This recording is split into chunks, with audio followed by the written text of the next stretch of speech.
Hello বন্ধুরা, তোমরা সকলে কেমন আছো? আশা করি তোমরা সকলে খুব খুব ভালো আছো। আমিও খুব ভালো আছি। বৃহস্পতিবারের একটা নতুন ব্লগে জয়াজ লাইফস্টাইলে তোমাদের সকলকে স্বাগত জানিয়ে এখন বাজে সকাল 6:30। এখন থেকে তোমাদেরকে সঙ্গে নিয়ে ব্লগটা স্টার্ট করছি। দেখতে থাকো, সঙ্গে থেকো, পাশে থেকো, ব্লগটা স্কিপ না করে শেষ পর্যন্ত দেখতে থাকো। উঠেছে কিন্তু পুরো 5টা 10-এ। রান্নাঘরে কিছু কাজকর্ম করছিলাম, তুলসী মন্দির ধুয়ে দিলাম, বড়মশাইয়ের বাইকে একটু জল দিয়ে দিলাম, দুব্বো টুব্বো তোলার ছিল আজ যেহেতু বৃহস্পতিবার। তারপরে তোমাদের সঙ্গে কথা বলতে এসেছি। তো চলো কী কী রান্না করছি তোমাদেরকে দেখাই। আজকে বেশিরভাগ জিনিসই বাড়ির জিনিস দিয়ে রান্না করা হয়েছে, কারণ এই চাল কুমড়োটা আমার শ্বশুরমশাই ওনার বোনের বাড়ি গেছিলেন, সেখান থেকে নিয়ে এসেছিলেন। আর চিংড়ি মাছটা হলো 4টে মতো দিয়েছি। আর আমার তো খুব অ্যালার্জি, আর ছেলে তো খায়ই না। ও এমনি মাছ একটু অর্ধেক যাই হোক খেলো এক টুকরো একবার, কিন্তু চিংড়ি মাছটা তো খেতে চায় না। তো বড়মশাইয়ের কি বলবো, কেমন হিসেব 500 নিয়ে এসছে। তো আমিও বেশি খাই না, আমি হয়তো 3টে 4টে খাবো, 4টে হয়তো খাবোও না। আর এদিকে হলো নারকেল আগে একদিন করেছিলাম, একটা দিয়েছিলাম, আর আজকে দুটো দিয়েছে। তো দুটো নারকেলের কতটা দুধ বেরিয়েছে দেখো।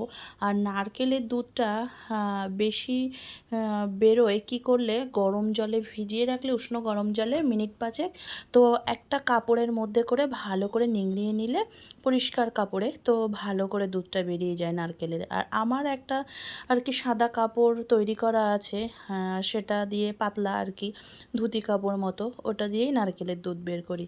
তো এদিকে দেখলে তো চাল কুমড়ো চিংড়ি মাছ দিয়ে করেছি, আর চিংড়ি মাছের মালাইকারি করেছি, আর ভাত করেছি।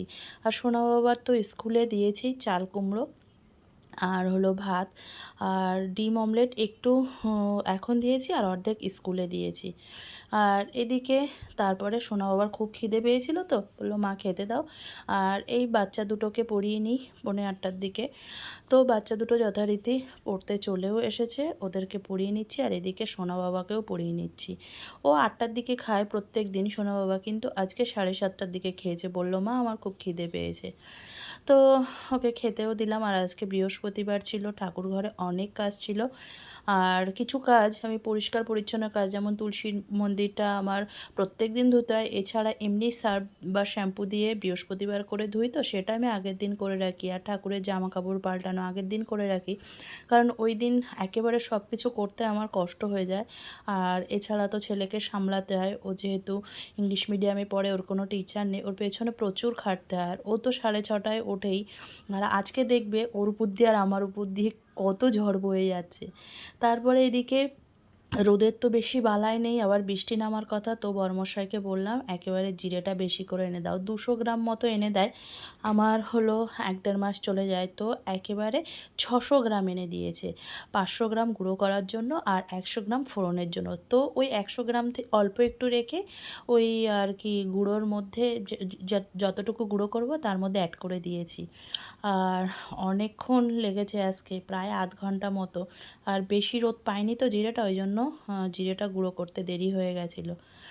তারপরে একটু রেস্ট করে, ফল ছিল ফলগুলো খেয়ে নিয়ে এখন বাজে 4টে, যথারীতি রাস্তায় চলে গেছিলাম সোনা বাবাকে আনতে। তো ওর গাড়ি আসে 4:15-র দিকে। অন্যদিন স্কুল থেকে এসে ভাত খায়, কোনো কোনো দিন যদি বলে ম্যাগি খাবো ম্যাগি খায়। তো আজকে ওনার বায়না ছিল আজকে ডিম টোস্ট খাবো। তো 4টে পাউরুটি আনা হয়েছে, একটা সোনা বাবার ড্রয়িং স্যার আসে, ওনাকে দেবো, একটা শ্বশুরমশাইকে, একটা আমার, একটা সোনা বাবার।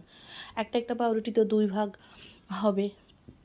তো ড্রয়িং স্যার বুধবারে আসেন, তো কালকে আসেননি, ওনার অসুবিধা ছিল।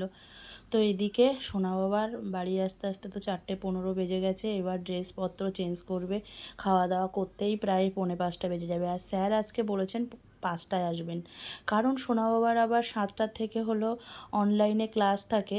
তো ওই জন্য স্যার বলেছে সন্ধ্যাবেলায় আসেন উনি ড্রয়িং করাতে, তো আগে না আসলে ও তো ক্লাস করতে পারবে না, ওই জন্য স্যার তাড়াতাড়ি আসবে 5টার দিকে। আর ওইদিকে সোনা বাবাকে ডিম টোস্টটা তাড়াতাড়ি দিয়ে দিয়েছি, ও ফ্রেশ হয়ে ডিম টোস্টটা নিয়ে গেল, বারান্দায় বসে খাবে। আর এটা আমার জন্য করছি।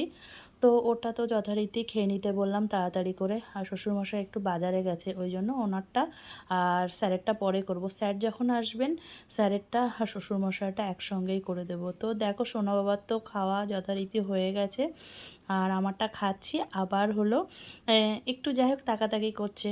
বললাম বাবা আর একটু নেবে, ছোটো মানুষ তো, সেই সকালবেলা কোনো রকমে দু এক গাল ভাত খেয়ে যায়। আর স্কুলে আমাদের বড়দের এক গাল মতো ভাত দিই, ওই খেয়ে কি আর পেট ভরে? আর হয়তো এক টুকরো শসা, এক টুকরো আপেল এইসব দিই। তো সোনা বাবার যথারীতি ওইদিকে ড্রয়িং স্যার এসেও গেছেন।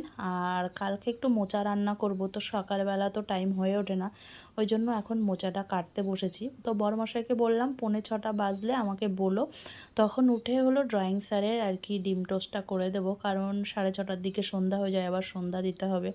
আর আজকে বৃহস্পতিবার, ধুনো ঠুনো ধরানোর ব্যাপারও আছে। ছেলেটাকে দেখলে এতটা মায়া হয় যে সেই সকালে 6:30টার সময় উঠেছে, স্কুল থেকে এসে একটুও রেস্ট পেলো না, আবার ড্রয়িং করতে বসলো। আবার ড্রয়িং থেকে উঠে পারেই স্পোকেন ইংলিশে অনলাইনে ক্লাস হয় 1 ঘন্টা।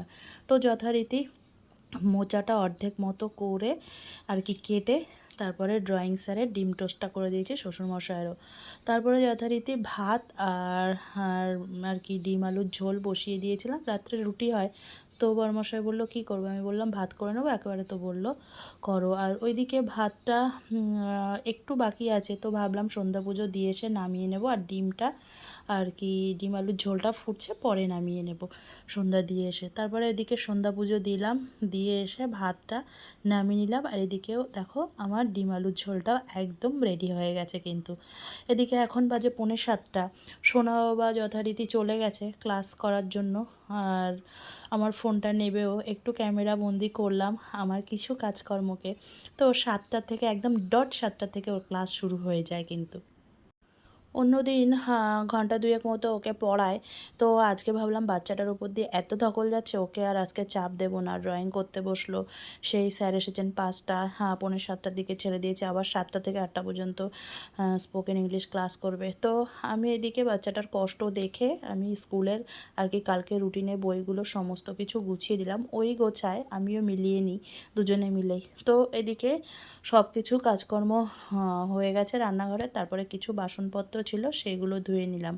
আর এই ফ্রাই প্যানটা না স্কচব্রাইট দিয়ে মাজি না, এই মাজার জন্য একটা সবুজ জালতি আছে, ওটা দিয়েই পরিষ্কার করে নিই। তো সব কাজকর্মগুলো আমার রান্নাঘরের হয়ে গেছে। এবার ঘরে চলে যাব, সোনা বাবাকে আর কি আমার মোবাইলটা দেবো। রান্নাঘরে এই ডাসাটা দিয়ে যায়, না হলে আবার বিড়াল টিড়াল উঠে যেতে পারে। আর মোচাটা দেখো কিন্তু আমার কাটা কমপ্লিট হয়ে গেছে। আর মোচার মধ্যে একটু হলুদ কিন্তু দিয়ে রেখেছি, কারণ কষকষ বেরিয়ে যাবে, তো ওই কারণে। সোনা বাবা ওইদিকে অনলাইনে ক্লাস করে নিয়েছে। আর ওর আজকে খুব কষ্ট হয়ে গেছে, আমরা 9টা 9:30টায় খাই। তো বললো মা আমাকে একটু সকাল সকাল ভাত দিয়ে দেবে, তোমার রান্না হয়েছে? আমি বললাম হ্যাঁ, তোমার আসলে আজকে তোমার ওপর দিয়েও অনেক ঝড় বয়ে গেছে, আমার ওপর দিয়েও অনেক ঝড় বয়ে গেছে। তো চলো তাড়াতাড়ি ভাত দিয়ে দিই, আমরা ভাতটা খেয়ে নিই চলো। তো বন্ধুরা ডিনারটা কমপ্লিট হয়ে গেল। আর আজকে একটু তাড়াতাড়ি খেয়েছি, কারণ হলো সোনা বাবার ওপর দিয়ে আজকে প্রচণ্ড ধকল চলে গেছে। সেই সকাল 6:30 থেকে পুরো এই 8:30 পর্যন্ত চললো, বাচ্চাটার উপরে কোনো রেস্ট পায়নি। ওই জন্য ও বললো খিদে পেয়েছে, ওই জন্য সকাল সকাল খেতে দিয়ে নিলাম। এমনি 9:30 বেজে যায়। তো চলো আজকের ব্লগটিকে এখানে এন্ড করছি। আমার ব্লগটি ভালো লাগলে তোমরা সকলে লাইক কমেন্ট শেয়ার সাবস্ক্রাইব করে দিও। টাটা বন্ধুরা, তোমরা সকলে খুব ভালো থেকো ও সুস্থ থেকো। আবার দেখা হচ্ছে নেক্সট কোনো নিউ ব্লগে।